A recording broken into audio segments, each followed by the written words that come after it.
and welcome to the Success Showcase. I'm your host, Eric Lopkin from the Modern Observer Group, and with me, as always, is Chip Janiszewski from the Hapoiness GPS.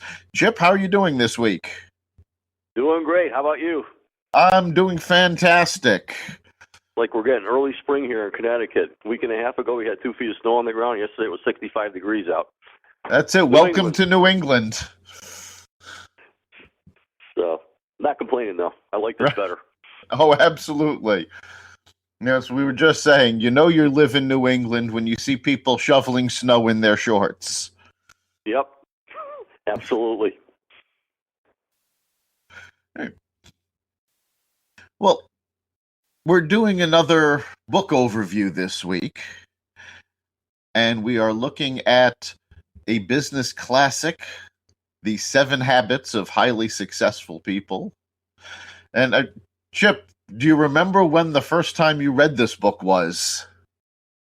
Oh man, I'm guessing it was 25 years ago, at least, probably longer. Probably in the 70s or the early 80s or whatever. But it's a classic. It's one of the first personal development books I ever read.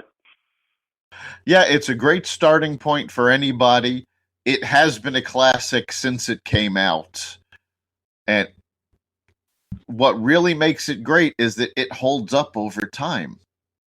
What you get out of it now is just as relevant today as it was when the book was published.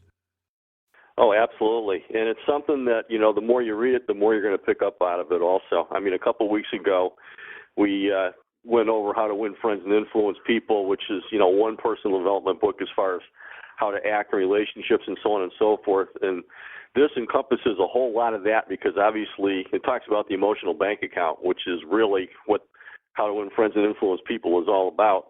And then really incorporating it into your personal life, into your relationships and so on and so forth. So this book really, really is the process for having a really, really sound life and business life and career and so on and so forth as far as an approach goes. It's just fantastic. And as you said, it has stood the test of time and it will continue to do so. Yeah, and that's one of the great things about this is that it's not just a business book. The habits here affect your business, but they affect your life, your career, everything about it. In fact, there have been a number of follow-up books, The 7 Habits of Highly Successful Teenagers, tailoring these for all different audiences. And it really does make a difference no matter who you are or what you're trying to accomplish. So yeah, let's jump in with the first habit, which is be proactive. Yeah, this is really the habit of taking responsibility for your own life. I mean, we've talked a lot about grabbing control, and the only person you control in your life is yourself. And so if you want to blame things on other people, it's not going to make anything better because it all comes back to you. And that's what this habit is really, it's all about being proactive. It's just taking responsibility for your life and just acting. It's the habit of doing something. Absolutely. And something that people find very difficult. I mean, it sounds like it should be so simple, but so many of us are set to react rather than be proactive. We wait for something to happen, and then we decide what to do in response. But being proactive means you take that first step before something happens. Yeah, absolutely. Unfortunately, a lot of what we're exposed to more and more these days in the media and social and all this other kind of stuff is just looking at stuff to react to instead of taking charge of what's going on. So it's really, really important to just step away from that stuff or put it in perspective and realize that there's nothing you can do about all that stuff that's going on out there, but you can take charge of your own life and make yourself better, make the others around you better just by being better yourself. So that's what this one's all about. Definitely. And as we've talked about in the past, there's an importance to planning things out and figuring out what will happen and what can happen, what the consequences of an action are. being proactive encompasses all of that. It's, figuring out what you want to do, planning for it, and actually taking those steps, not waiting for something to happen. I think it was Abraham Lincoln that said, you can't wait for the right circumstances to be great. You have to be great where you are. Yeah, absolutely. And for those of you who haven't read the book, I mean, there is a diagram that kind of encompasses the whole 7 habits here, and it's a big circle. And what we're really talking about, the first 3 habits are taking you from dependence upon others, and this first one being proactive is obviously step 1, to independence from others. And the first 3 are going to be talking about really just taking charge of your life and being independent of having to rely on others for different things when, in fact, you can't control things anyway. So, and then we're going to be talking about really working with other people after you've achieved this. So proactivity is the first one. And, you mentioned the perfect segue into number 2, begin with the end in mind, because this is the actual planning habit. And this one is based totally upon your imagination. Part of it says that all things are creative twice. First, you have your mental image of a thing, and then you're going to create it on your second with your physical. And this is what we talked about before as far as visualizing and so on and so forth. And really, what this really emphasizes as far as planning goes is coming up with your personal mission statement. And we've talked a lot about personal strategic planning, and that's what this habit is all about, beginning with the end in mind. It's just planning what's going to happen ahead of time instead of just letting it happen, just like you said. All right. And an important part of beginning with the end in mind is knowing what that end is.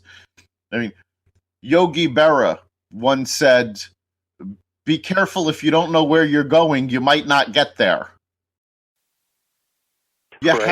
You have to figure out where it is you're going rather than just wandering aimlessly, waiting for things to happen.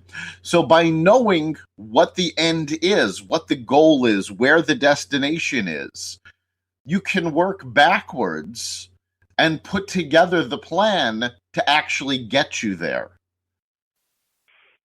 Yeah, absolutely. And that's really what your personal mission statement is all about, is really examining all the different areas of your life. And, looking ahead and figuring out where you want to be. I mean, it's one of the nice things that we have with this book is kind of like some summaries of going on, but it says some ways to do this is visualize being at your own funeral, write a eulogy. What sort of things would you like to be said about you? And then it talks about visualizing yourself at your 50th wedding anniversary. What kind of family relationships do you have? And then your retirement day. What do people in your industry have to say about you? So this covers your life, it covers your personality, covers your family relationships, and it covers your career. And that's what a personal mission statement is really all about. And the more that you work on that and just write these things down, it's not going to come to you overnight. But if you write these things down and are continually working upon yourself, that's really how you do this second law. Right. And it really is, as you said, more than just picking a goal. It's, the exercise they give is, writing your own eulogy. What is it that you want to be remembered for? What do you want people to say about you when you're gone? And I mean, that encompasses everything, not just what you're accomplishing, but who you are, how you affect people, and how you relate to them. So it really does become all-encompassing to figure out where it is you want to end up in all aspects of your life. Absolutely. And it's a fun process to go to also. I mean, who is it? Maya Angelou, her famous quote, people will forget what you say, they'll forget what you did, but they'll always remember how you made them feel. Right. That's really what this one's all about. Exactly. So, of course, we move on to the third habit, which is putting first things first. Yeah, this one is basically just putting number 1 and number 2 together. This is the time management habit. And a lot of you folks have probably seen the example of the 4 quadrants, but this discusses those in detail. And the 4 quadrants, as far as time management goes, is number 1, doing things. First quadrant is urgent and important. This is the stuff where the gun's to your head where you got to get it done right now. Number 2 is the important and not urgent, but this is the planning segment that people ignore because they're spending too much time in segment number 1 because they've wasted time in segment number 3 and number 4. And number 3 is doing urgent stuff, but that's not important, and this is because other people are screaming at you and that kind of thing. And then number 4 is not urgent and not important, and these are the brain-dead tasks like staying on Facebook all day long and doing, emails too much and all this other kind of stuff. So really, the putting the first things first is finding more time to stay in segment number 2, which is the important but not urgent things. And part of this is actually doing our second habit there, which is your personal mission statement and being proactive. So this is the one that ties the first 2 together to get you to that level of independence from other people. All right. I mean, we all deal with these 4 quadrants. We tend to think of them as different things. You want to be in that second quadrant. And if you complete the tasks in quadrant 2, they never get to quadrant 1. And that's what you really want to avoid. You don't want to hit that deadline right on the money going, oh my God, I've got to get this done. So you want to get things done ahead of time so you have some breathing room. And the more you get done while the tasks are in quadrant 2, keeps them from getting to quadrant 1. Quadrant 3, this is the one we all really wish would go away. This is what I like to call putting out fires. Yeah. And these are things that come up. They're not the most important things in the world, but they are urgent because they've hit a crisis point. And it could be because you didn't complete your planning. It could be because somebody else didn't complete planning. But these things have come up that have to be taken care of. While you want as little happening in that quadrant as possible, these things are always going to come up and have to be dealt with. And of course, quadrant 4 things are avoidable. Right. If you're spending most of your time working on quadrant 2 items, that should keep anything from hitting quadrants 1 and 3, ideally. Right, and one of the best tools for doing that is your time management system that you talked about, putting your to-do list together with the prioritizing in there. And I mean, you have your own system of doing that yourself, that you actually have a calendar that you've written up yourself to kind of prioritize these things. And really the purpose of that is staying in the quadrant 2. That's it. And of course, quadrant 4, these are things it'd be nice to do. They don't have to be done. They're not, they're not important. They're not urgent. Should you do these once in a while? But ideally, you don't want to be stuck in that quadrant, because some of the things in there are things that can be delegated to other people. Some of the things in there are simply time wasters. So you really want to focus on that important but not urgent task that falls into quadrant 2, because that's what keeps you moving forward to that end that you visualized in the second habit. Yeah, and it also gives you a lot better feeling of satisfaction. I mean, those are the things that you can pat yourself on the back, where you know that you've accomplished things just by accomplishing all those things in quadrant 2. So it actually adds fuel to the fire for everything else for you. That's it. And that feeling of satisfaction does keep you going. It helps you build momentum so that the more you accomplish, the more you will accomplish. And it's like a rolling rock going downhill. It keeps building up speed, and that's what you want to do with your time management. You want to be building up speed and building up momentum so you just keep accomplishing more and more. Absolutely. So achieving these first 3, being proactive, which is acting on things, putting together your personal mission, which is beginning with the end in mind, and then prioritizing things, and you're putting first things first, they are all private victory habits that lead you to independence from others and allow you to go into the working with others. So habit number 4, the first one, which is so important, is think win-win. Yeah, and this is a habit that unfortunately it is so easy to fall out of, and so many of us do. We're sort of conditioned to believe that for you to win, somebody else must lose. And that's simply not the case necessarily. There are tons of things you can do that benefit both you and someone else. And these are the win-win situations. And the fact is, when you come up with a win-win situation, the solution to what you're doing is always so much more valuable than it is when you're trying to come out on top of somebody else. Because nobody stands taller as when they're standing on the shoulders of someone else. And win-win allows you to do that.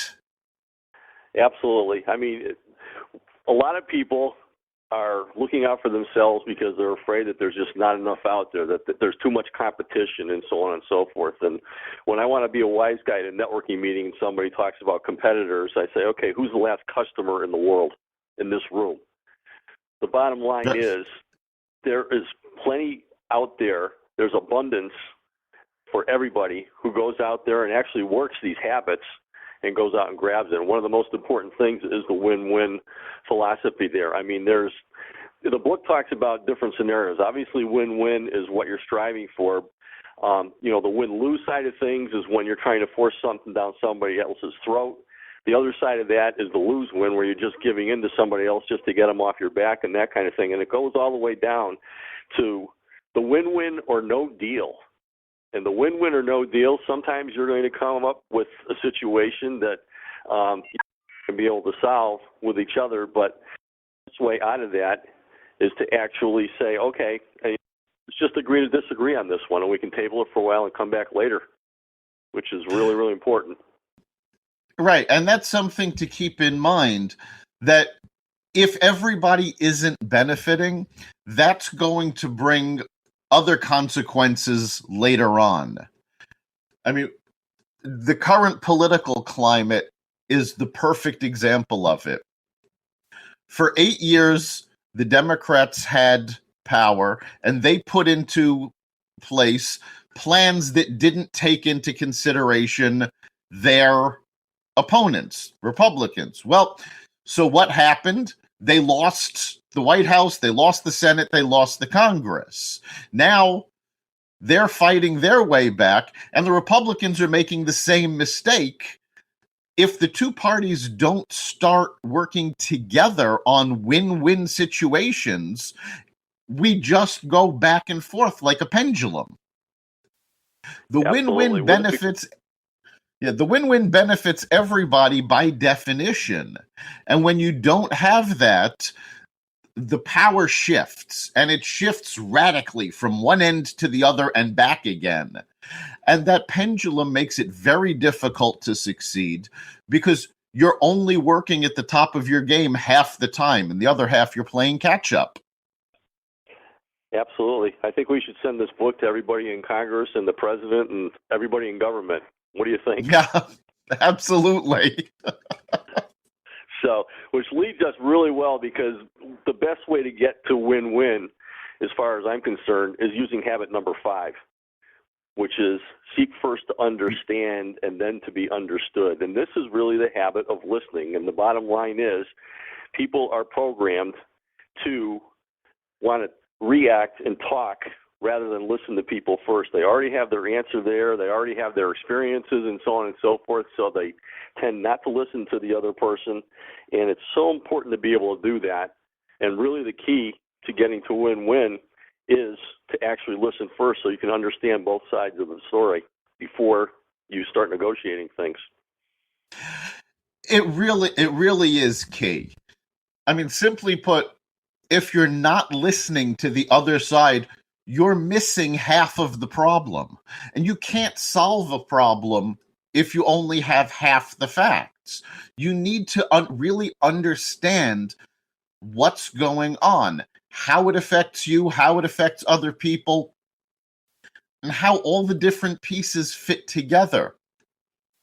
There's a great cartoon that I've seen making rounds on social media. It's two people staring at each other, and there's a number on the floor between them. And from the point of view of person number one, it's a 6. From the point of view of person number 2, it's a 9. And the caption on this image is, just because you're right doesn't mean someone else is wrong.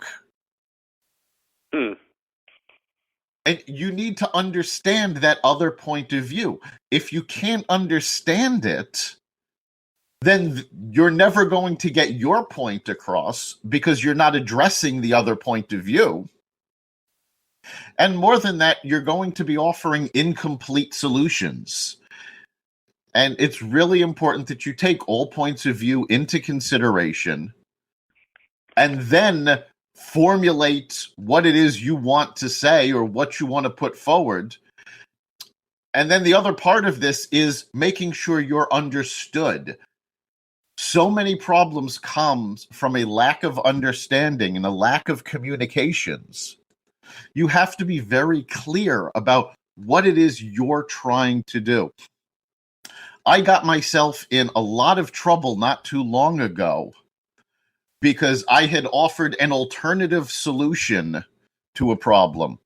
And what I said was clearly not well understood because people who were doing something else immediately took at it as a criticism for what they were doing, and it all blew up. You have to make sure what you're saying is understood. And make sure it's understood. Get them to say it back to you. Yes, I mean, what we're really talking about here, obviously listening is key. And, we talked a lot about networking and so on and so forth and getting people to know you, like you, and trust you. And the best way that can happen is to get other people talking and listening to them honestly. But the preparation side of things that you're talking about, in other words, being prepared for that talk that you're having with other people so that you clearly understand and can communicate what you are talking about after you listen to the other person is so important. And that's really, that's an art form also, the preparation and the listening. So, yeah, it really is. And I think another part of this is what we've talked about so often: never stop learning. The more you learn, the more you can understand, and the better prepared you can be. Absolutely. So here we are. We're thinking win-win. We are understanding people and then being understood.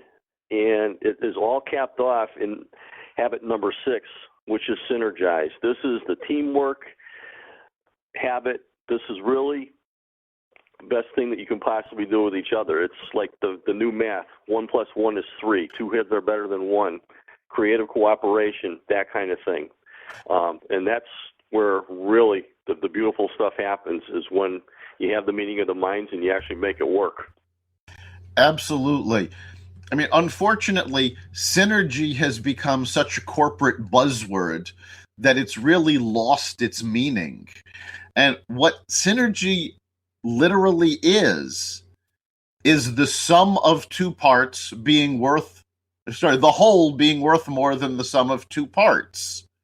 It is the fact that when two people work together, it's not just combining the two things they're working on, it's that they can go further between the two of them than either could ever go by themselves. Yeah, absolutely. It's Napoleon Hill's mastermind principle. Yes. It really is. I mean, again, synergy has become so overused that people tend to tune it out. But real synergy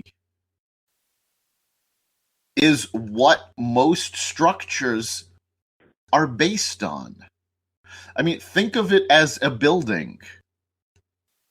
Each wall can do so much on its own. Put 2 of them together, and they're stronger. Put 4 of them together, and they can hold up a skyscraper. Now, if you took the strength of each wool individually, even multiplying that strength by 4, you would not be able to do this. But by the 4 wools working in concert, they hold up the skyscraper. And that's really what synergy is. It's that hidden benefit that comes from working together. Yeah, it basically is drawing energy from all the different talents that a whole bunch of different people have and making them work. And it's, the talks in here says about mental, emotional, and psychological differences. And it's really, really important to pull all that together. And the power of that is just amazing. And I think if you ask anybody, I'm sure everybody has been in a synergistic situation from time to time in their lives. And if you get them to reflect on that, they know exactly what we're talking about. Absolutely. It's part of it is about what you can accomplish. Part of it is about mutual support and providing strength where the other has their weaknesses and being able to prop each other up to sort of to balance out all of the weaknesses. Yep. And so the synergy leads us to wrapping habit number 7 around everything. Yep. And habit number 7 is really making sure that you are the best that you possibly can be in all aspects of your life. It's called sharpening the saw, and it talks about 4 different separate dimensions in everybody that we all have. It talks about physical exercise, which is so important to keep your body physically sharp. It talks about spiritual, which is working on really what you stand for and reinforcing that from a positive standpoint. Talks about the mental dimension, which is really your personal development. It's always working on reading books or listening to audible tapes and whatever, improving yourself in your profession and in your life. And continuing education is right along those lines too. So it's really, really important to have all these things together. So sharpening the saw in the diagram is wrapped around everything else. Right, and the reason it's called sharpening the saw is because part of the process is cutting away what doesn't work. You can't drag all of your baggage along, for your entire life. There comes a time when you have to cut things out. So that's actually why it's called sharpening the saw, because you're cutting out what doesn't work to focus on the best parts of you. Yeah, I mean, you're actually being proactive and exercising all those best parts in yourself just by planning in these 4 different areas. All right. An example of this is when the Parks Department takes care of forests.